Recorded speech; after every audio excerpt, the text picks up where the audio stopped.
Good morning, sir. Myself Rajendra Mane. I am from SYB. Roll number 227. Today I am here presenting the COI Constitution of India's Fundamental Rights Article 12 and their example. तर या एक्झाम्पलमध्ये R D Shetty व international एअरपोर्टचं हे example होतं. त्यामध्ये R D Shetty हे जे एक contractor होते. त्यांनी खूप सारे कॉन्ट्रॅक्ट करत होते. इंटरनॅशनल एअरपोर्ट ऑफ इंडियाने कॉन्ट्रॅक्ट करार दिला होता एकदा. मग त्यामध्ये त्या आर डी शेट्टींनी सुद्धा भरला होता, पण आर डी शेट्टींचा काही कारणास्तव तो रद्द झाला होता. व त्या कारणामुळे आर डी शेट्टी यांनी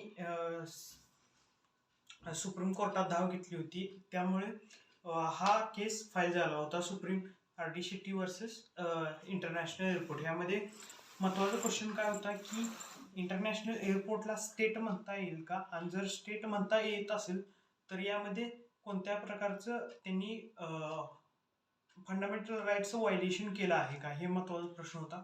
तर फंडामेंटल राईट्सनुसार की कोणत्याही गव्हर्नमेंट बॉडीजमध्ये गव्हर्नमेंटचा इन्व्हॉल्व असेल थोडाफार, किंवा जे चेअरपर्सन आहेत त्यांना सिलेक्ट करण्याचा ऑथराईज असेल, किंवा फंडेड जे आहेत ते आपण देत असू जर फंडामेंटल त्या कंपनीमध्ये, तर त्याला गव्हर्नमेंट राईट्सनुसार स्टेट म्हणता येईल.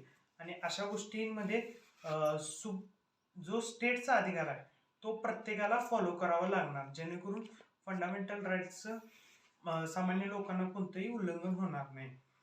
तर कोर्टाचा असा डिसिजन होता की कोणकोणत्या गोष्टीला स्टेट म्हणता येईल. त्यामध्ये सगळ्यात पहिला